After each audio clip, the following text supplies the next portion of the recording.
नमस्कार देशवासियों, आज हम एक ऐसे सवाल का जवाब ढूंढेंगे जो दशकों से भारत की जनता को परेशान कर रहा है। स्विस बैंक अपनी गोपनीयता और सुरक्षा के लिए दुनिया भर में मशहूर रहे हैं। दशकों तक टैक्स चोरी करने वाले उद्योगपति, भ्रष्ट राजनेता, माफिया सरगना और ड्रग तस्कर, ये सभी अपने काले धन को सुरक्षित रखने के लिए स्विस बैंकों का सहारा लेते थे।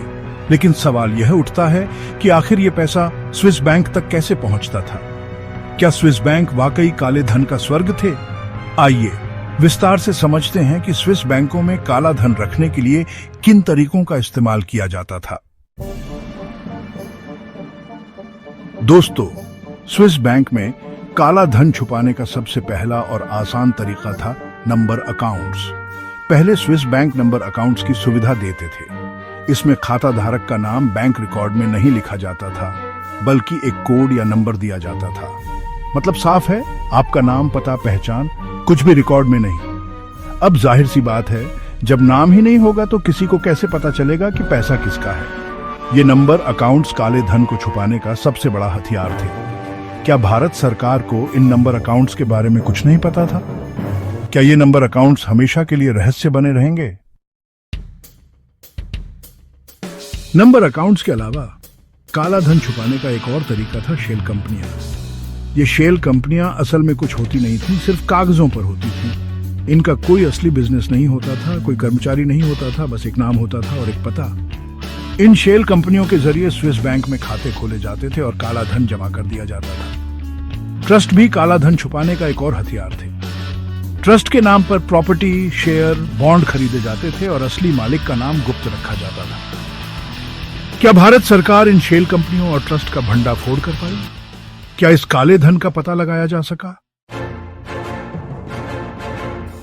हवाला, धन का गुप्त रास्ता।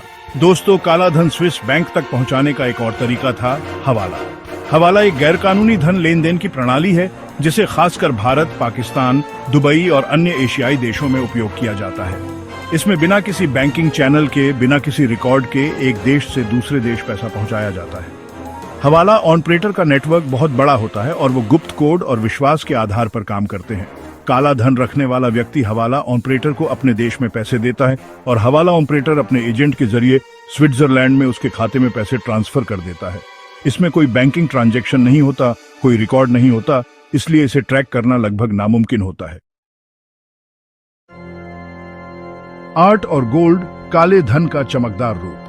कई लोग नकद पैसा सीधे स्विस बैंक में जमा करने के बजाय इसे गोल्ड, हीरे, महंगी पेंटिंग्स और अन्य बहुमूल्य संपत्तियों में बदलकर स्विट्जरलैंड भेजते थे। ये बहुमूल्य वस्तुएं सीमा शुल्क से आसानी से निकल जाती थीं और स्विट्जरलैंड पहुंचकर इन्हें बेच दिया जाता था। काला धन सफेद हो जाता था और कोई सबूत नहीं बचता था।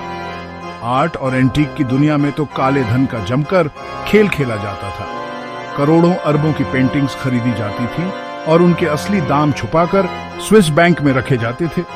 गोल्ड हमेशा से काला धन छुपाने का सबसे पसंदीदा तरीका रहा है। बॉन्ड और फिक्स्ड डिपॉजिट, काले धन का निवेश। कई अमीर लोग काले धन को स्विस बैंकों में रखने के लिए वहां के गोपनीय बॉन्ड और फिक्स्ड डिपॉजिट स्कीम का उपयोग करते थे। ये बॉन्ड और डिपॉजिट बेनामी होते थे और इन पर अच्छा खासा ब्याज मिलता था। भारत से अवैध कमाई को स्विट्जरलैंड भेजकर बॉन्ड और डिपॉजिट में निवेश कर दिया जाता था और हर साल मोटा मुनाफा कमाया जाता था। स्विस बैंक की गोपनीयता की गारंटी होने के कारण किसी को कानों कान खबर नहीं होती थी कि असली निवेशक कौन है और कितना पैसा लगाया गया है। क्या स्विस बैंक अब भी काले धन का स्वर्ग है? दोस्तों, अब तक आप समझ ही गए होंगे कि कैसे स्विस बैंक काले धन को छुपाने का अड्डा बन गए थे। लेकिन क्या अब भी ऐसा है? क्या आज भी स्विस बैंक में काला धन सुरक्षित है? इसका जवाब है नहीं।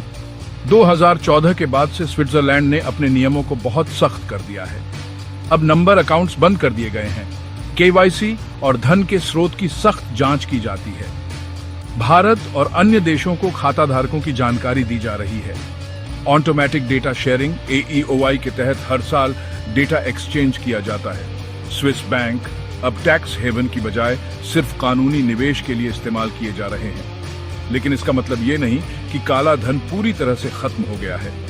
टैक्स चोर और भ्रष्ट नेता अब स्विस बैंक की बजाय कैरिबियन देशों दुबई, मॉरिशस और सिंगापुर जैसे नए टैक्स हेवन का सहारा ले रहे हैं।